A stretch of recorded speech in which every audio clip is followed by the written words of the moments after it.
ہم سب یہ تو جانتے ہیں کہ یہود اہل کتاب اور اہل علم تھے، صدیوں پرانے علوم سینہ بسینہ ان میں چلے آ رہے تھے، اور اس حوالے سے ان کی برتری دیگر مذاہب کے لوگ بھی تسلیم کیا کرتے تھے۔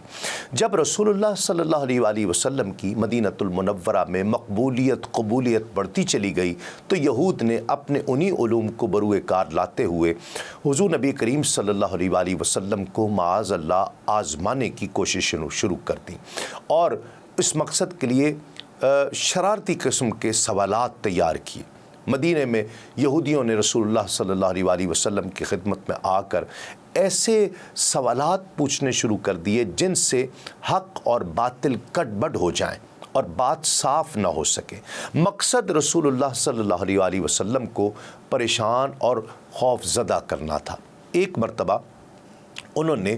روح کے متعلق آپ صلی اللہ علیہ وآلہ وسلم سے سوال کیا۔ اس بارے میں حضرت عبداللہ ابن مسعود رضی اللہ تعالیٰ عنہ سے روایت ہے کہ ایک مرتبہ میں حضور نبی کریم صلی اللہ علیہ وآلہ وسلم کے ساتھ مدینے کے کھیتوں میں سے گزر رہا تھا کہ حضور نبی کریم صلی اللہ علیہ وآلہ وسلم کھجور کی ایک ٹہنی کو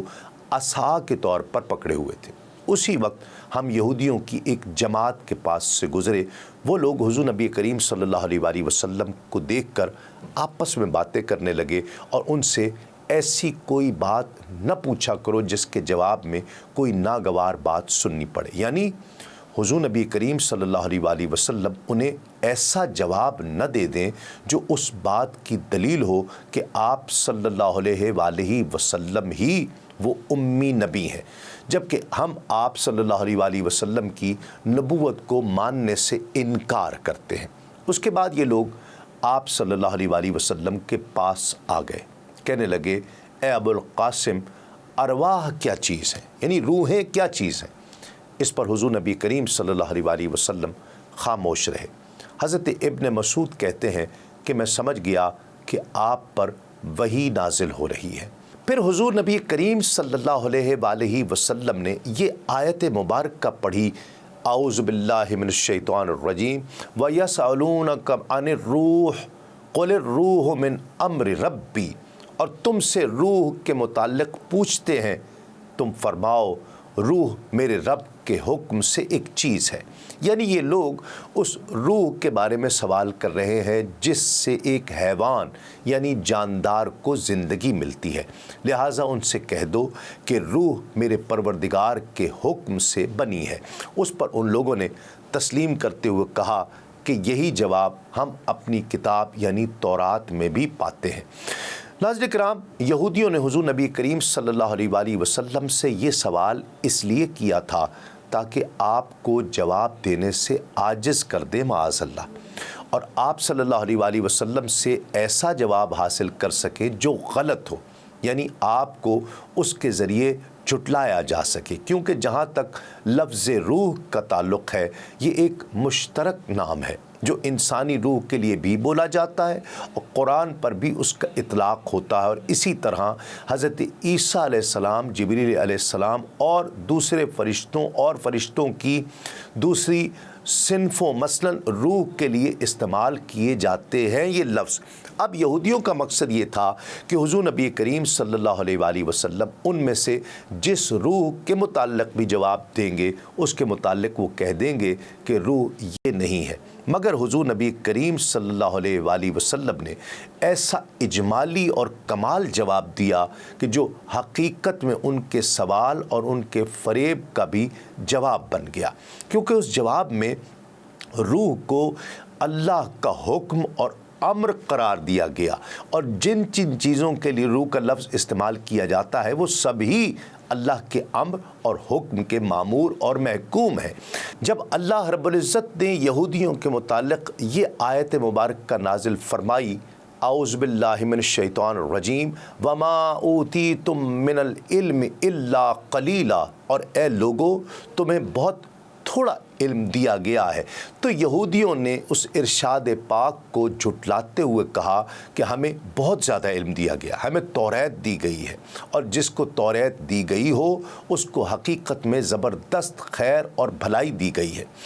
اس پر حق تعالی نے سورہ کہف کی یہ آیت مبارکہ نازل فرمائی،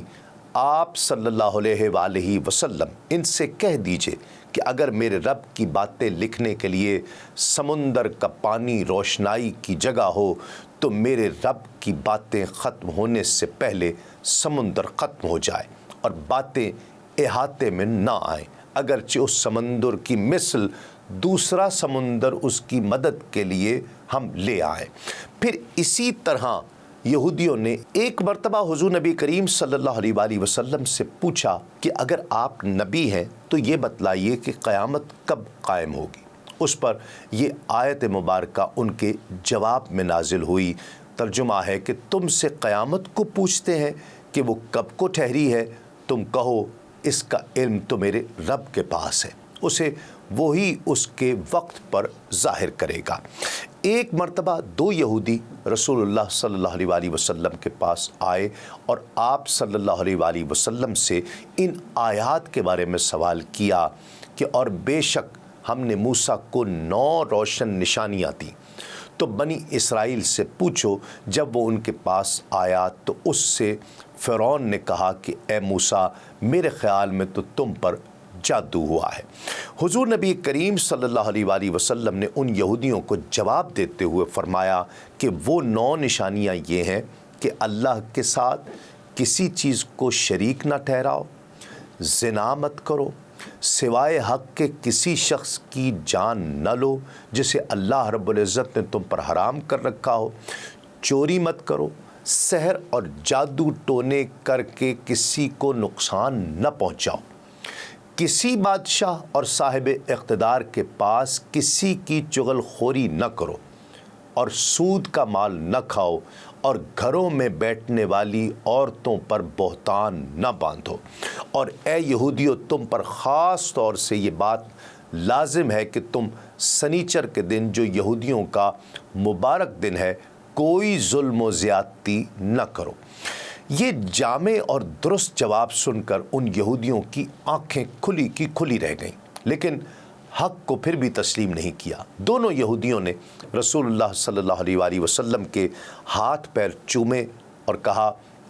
کہ ہم گواہی دیتے ہیں کہ آپ صلی اللہ علیہ وآلہ وسلم اللہ کے نبی ہیں۔ آپ صلی اللہ علیہ وآلہ وسلم نے فرمایا تو پھر تم مسلمان کیوں نہیں ہو جاتے؟ کہنے لگے ہمیں ڈر ہے کہ اگر ہم مسلمان ہو گئے تو یہودی ہمیں قتل کر ڈالیں گے۔